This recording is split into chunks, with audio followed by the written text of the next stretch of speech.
যেহেতু এখন অনেক গরম পড়তেছে এবং শোনা যাচ্ছে যে এই গরমটা কিছুদিন পর আরো বেশি হবে, অর্থাৎ 45 ডিগ্রি সেলসিয়াস পর্যন্ত যাইতে পারে। এই জন্য আপনাদের সাথে আজকে একটু হিট স্ট্রোক নিয়ে আলোচনা করতে আসলাম। আসসালামু আলাইকুম, আমি শাহরিয়ার আলম। আজকের ভিডিওতে আপনাদেরকে জানাবো হিট স্ট্রোক কি, এটা কেন হয়, কাদের বেশি হয়, হিট স্ট্রোকের কি কি দেখলে আপনি বুঝবেন যে আপনার হিট স্ট্রোক হয়েছে কিনা, এবং এটা হইলে আপনি ইমিডিয়েটলি কি করতে পারেন সেটা নিয়ে। হিট স্ট্রোক হচ্ছে এমন একটা অবস্থা যখন আপনার শরীর তার তাপ নিয়ন্ত্রণের মেকানিজম বা কর্মক্ষমতা হারিয়ে ফেলে। এটাকে অনেকে সাধারণ জ্বর ভেবে ভুল করে থাকেন, কিন্তু এটা কিন্তু জ্বর হওয়ার কোনো সুযোগ নেই। এটা হচ্ছে মেডিকেল এমার্জেন্সি। এটার ফলে আপনি যদি এটা শিকার হয়ে থাকেন এবং ট্রিটমেন্ট না নেন, তাহলে কিন্তু আপনার ব্রেন ড্যামেজ হইতে পারে, কিডনি ড্যামেজ হইতে পারে, এমনকি আপনি মৃত্যুবরণও করতে পারেন। হিট স্ট্রোক কাদের বেশি হয় এটা যদি আপনাদেরকে বলতে চাই, তাহলে হিট স্ট্রোক হচ্ছে এক্সট্রিম অফ এজ, অর্থাৎ অনেক ছোট বয়সী বা অল্প বয়সী বাচ্চাদের এবং অনেক বয়স্ক লোক যারা রোদে কাজ করেন তাদের কিন্তু হিট স্ট্রোক হওয়ার সম্ভাবনা অনেক বেশি। কোন কোন কন্ডিশনে আপনি হিট স্ট্রোকের শিকার হতে পারেন সেটা যদি বলতে চাই, তাহলে আপনি যদি অনেক বেশি সময় রোদে অবস্থান করেন, বা আপনার আশেপাশের পরিবেশের তাপমাত্রা যদি অনেক বেশি থাকে, অথবা আপনি যদি পানি শূন্যতা বা ডিহাইড্রেশনে ভুগে থাকেন, অথবা অতিরিক্ত ব্যায়াম করেন বা অতিরিক্ত শারীরিক পরিশ্রম করেন এই রোদের মধ্যে, তাহলে কিন্তু আপনি হিট স্ট্রোকের শিকার হতে পারেন।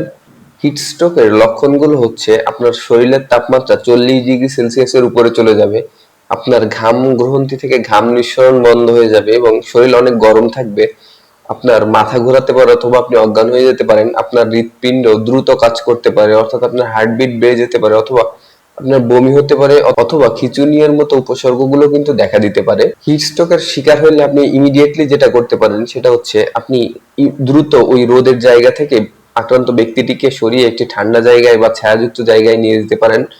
একটা ফ্যানের ব্যবস্থা করে দিতে পারেন তাকে, তার শরীরে ঠান্ডা পানি ঢালতে পারেন অথবা ভেজা কাপড় দিয়ে তার পুরো শরীরটা মুছে দিতে পারেন। এছাড়া আপনার হাতের কাছে যদি বরফ থেকে থাকে, তাহলে কিন্তু আপনি বরফ তার বগল অথবা দুই পায়ের মাঝখানে যে ভাঁজ, এমন জায়গায় যেখানে আমাদের শরীরের বড় বড় ভেসেল গুলো আছে, ওই জায়গা থেকে কিন্তু অ্যাপ্লাই করতে পারেন। এর ফলে একটা ভালো ফল পাবেন ইনশাল্লাহ। এছাড়া রোগী যদি অজ্ঞান হয়ে না থাকে, অর্থাৎ সে যদি খাবার খেতে পারে, তো আপনি তাকে ইমিডিয়েটলি ওআরএস বা ওরাল রিহাইড্রেশন সল্ট খাওয়াতে পারেন এবং দ্রুত তাকে হসপিটালে নিয়ে যাওয়ার ব্যবস্থা করুন। হিট স্ট্রোক থেকে বাঁচতে আপনি যে কাজগুলো করতে পারেন, এই গরমে ঢিলে ঢালা জামা কাপড় পরুন, ছাতা ব্যবহার করুন, দুপুরের যে প্রচন্ড তাপ এটা কিন্তু আপনি এড়িয়ে চলতে পারেন, অর্থাৎ দুপুর 12টা থেকে 3টা পর্যন্ত এই সময়টা বেশি পরিমাণে পানি পান করুন। এবং যদি রোদে কাজ করতে হয়, তো কিছু সময় কাজ করার পরে কিছু সময় বিশ্রাম নেওয়ার একটা অভ্যাস তৈরি করুন। মনে রাখবেন, হিট স্ট্রোক কিন্তু প্রতিরোধ করা সম্ভব, কিন্তু আপনি যদি এটার গুরুত্ব না দেন, তাহলে এটা কিন্তু মারাত্মক আকার ধারণ করতে পারে। সবাই ভালো থাকবেন, সুস্থ থাকবেন, গরমে ছোট বাচ্চা এবং বয়স্কদের উপর একটু বেশি করে খেয়াল রাখবেন। আমার জন্য দোয়া করবেন। আসসালামু আলাইকুম।